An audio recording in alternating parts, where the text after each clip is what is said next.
Hey, what's up, Turtle Riders? Hold on. Let people rolling in here.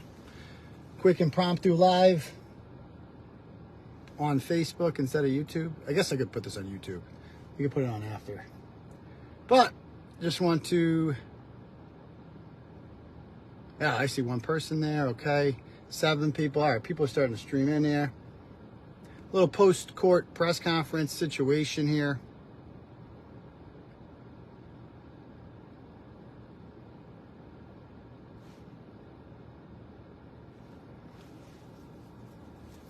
All right. Good morning. Hey, everyone's saying. Hey, everyone's saying. All right, cool. All right. Not sure if you guys followed. I just got out of court a little while ago. Today was somewhat anticlimactic. As usual, the government was incompetent. They did not come prepared. We had a hearing today. We filed a motion against this, to do this, like, I think last week, or I don't remember when I think it was the 18th we filed this, or the 19th, whatever. And we, my attorney wrote a memorandum that was submitted yesterday afternoon, and the mellow was, he did not file a memorandum in response. He doesn't have to, and he asked him, and he said, did you want to file a memorandum and reschedule this? And he's like, no, I'll wing it, basically. And the judge kind of like talked him out of it almost, which is too bad. And Mel's like, okay, maybe I should do some research into this. Okay. And yeah, so basically it got moved to next Wednesday, 3 o'clock. So a little anticlimactic today, but they talked about the rolling rally. And the judge clearly cropped. I like the fact that the first thing he brought up was the First Amendment, because this is a First Amendment case.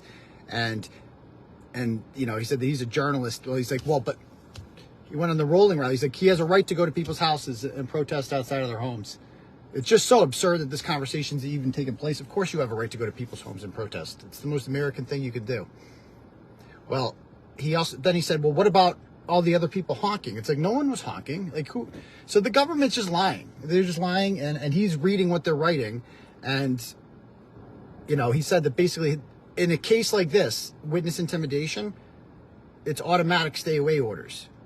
Because you got to understand, witness intimidation, the purpose of a witness intimidation statute, guys, is to prevent, like in high crime areas, basically, where people are afraid to snitch because other people will threaten them. Like, that's the purpose. That is the spirit behind the witness intimidation statute, is that we don't want thugs, right, or gangsters going up and saying, if you, testify against so-and-so, I'm going to break your legs. There's going to be a problem. And it, prevents people from testifying against criminals, and we can't have a society like that. That is not the case here. So that, like, it's in you, and the judge is like, do you have any case law? And we'll find something. But it's unprecedented. Like, it's never happened before. And this is a journalist, not like, some mobster or something like that. It's a journalist who is being charged with witness intimidation for asking questions, holding a peaceful protest, like, what am I going to do? It's like, so, and then he said, well, what about all the people that came with them were honking? It's like, first of all, honking's not against the law, and they weren't honking. That never happened. And that's a good question. He's like, are they all journalists? And it's like, yeah, they kind of are. Like, who is drawing this line about who's a journalist? So I'm a journalist and they're not. I said, anyone with an iPhone and a Twitter account or a Facebook account that can post it on social media, they're reporting on it, right? Like, everybody's filming. So we're all documenting this, like, for the arc. None of us work for, like, do you have to work for the New York Times to be a journalist? Like, who makes these rules up? And it doesn't matter, because they're free people living in a free country, and they could participate in a rolling rally. No one forced them to be there. They wanted to be there. And yeah, we went to individual homes and we peacefully protested for like 8 minutes outside of each place. Nothing was illegal about that whatsoever. It was a great day, a family event. The only violence happened from the other side when one of, like, 5-year-old was egged. So if they want to make this about the rolling rally, let's go. I mean, I have no problem with that. But again, he's like, yeah, usually there's this automatic stay away order in a situation like this for charges like this, but this is not, nothing like this has happened before. So we need those, because I need to be able to do my job. I need to be able, to ask questions.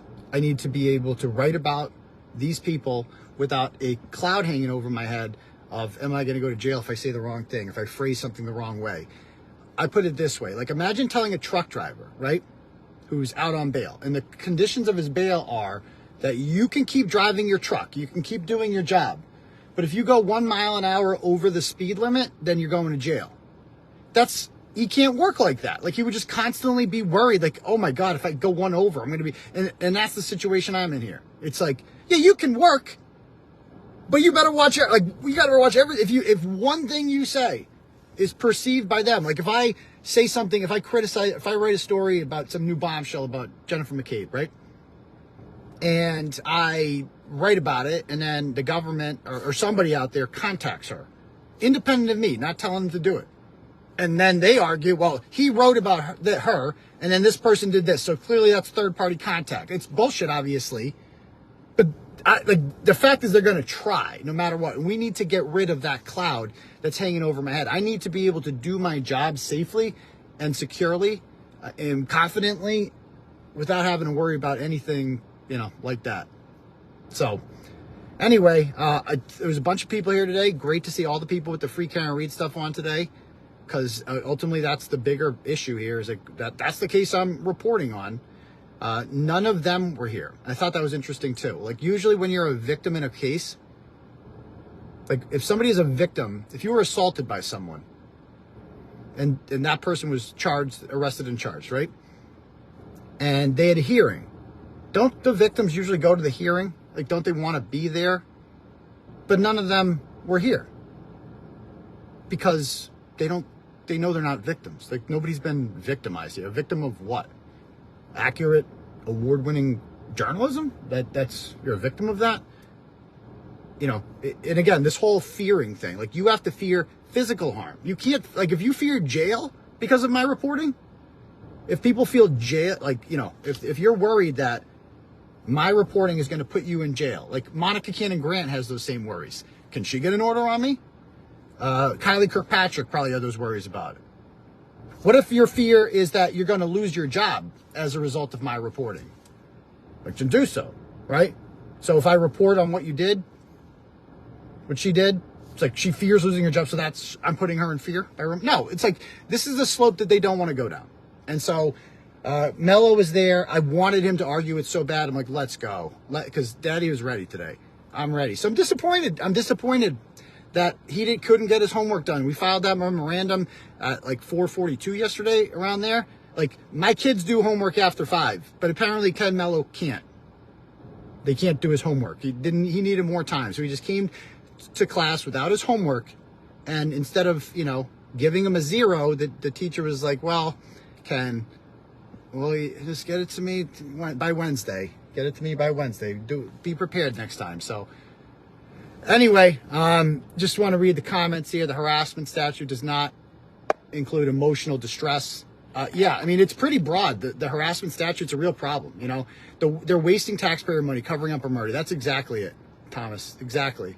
And as I'm going to keep making this case on the courthouse steps, wherever people talk about this.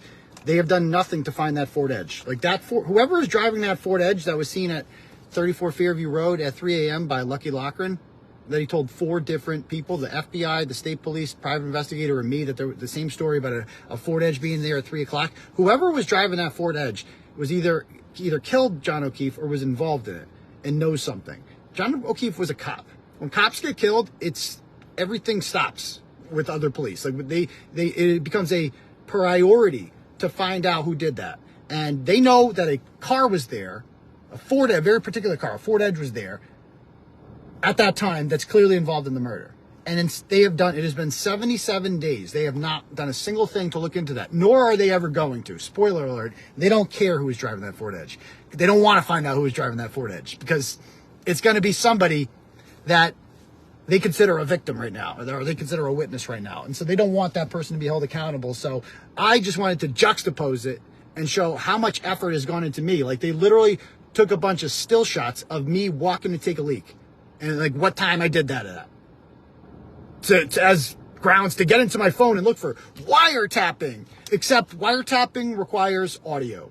And there's no audio of anyone on that video except for me. Except for me. And so I was seeing how stupid the government is.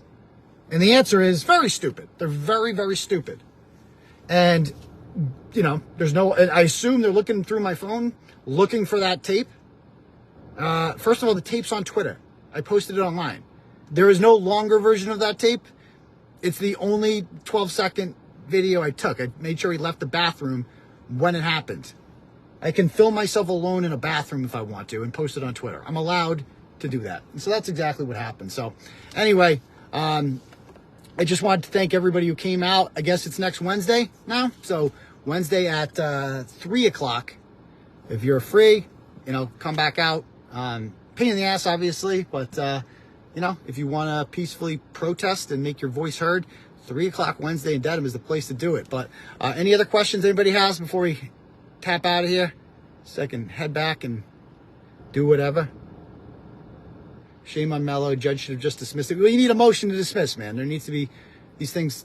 You can't just be like, oh, case dismissed because I read online that this is bullshit. Like, so you broke the internet with Zoom access overload. Crazy. I mean, there was media there. There's all these people there today.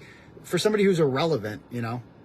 So I'm just going to keep pushing that Ford Edge, man. It's so fucked up that they, like, that is everything. The Ford Edge is everything. That Ford Edge was there, and they're not even looking into it. Like, that's insane. Insane. It just proves that they don't really care who killed John O'Keefe. That is not, they're not the least bit concerned about getting justice for John O'Keefe.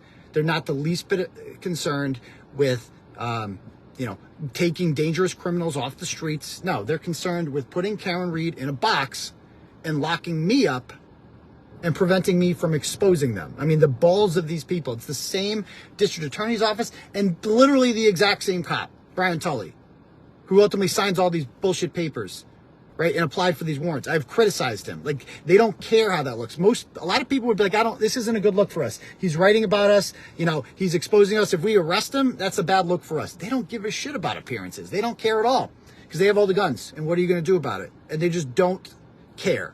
So it was great seeing all you people there today. Is the FBI even involved anymore? Yeah. I mean, they're not stopping. It takes a while. So I hope they hurry up and finish, but we're in the dark about that. I'm sure Karen Read's team feels the same way. But you're anything but irrelevant. That scares me out. So, you can't hear anything? Let's see. They don't want to find it. Daddy looks handsome. Oh, thank you very much. That's very kind. Yeah, my lawyers, we're going to do a motion to dismiss very soon. That's going to be coming soon. Any update on Lauren? I'm told that from people that are there that it hasn't started yet, the trial, that they are talking plea. I don't know. So we'll keep you updated on that as I find more out. You come to the Bridgewater overpass. I mean, I live like an hour and a half from Bridgewater. I wouldn't be able to make it. But I support all you people for going there for sure. For sure. Thank you, Laura, in the comments there about the soup. Appreciate that. Am I going to Dedham? Well, I'm in Dedham. I just pulled over real quick to just do this live. Okay. All right, guys. So thank you, everybody, for supporting me. And yeah, they want sources. They want to get my phone. That's all they want to do. That's all they want to do. I did not make $5 million today. Oh, thank you, Shelby. Appreciate that.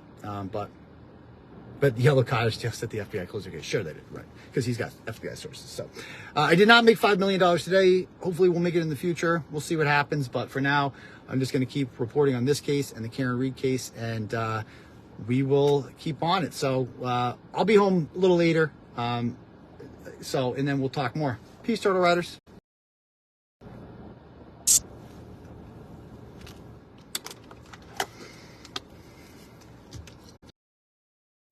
Oh, we still live?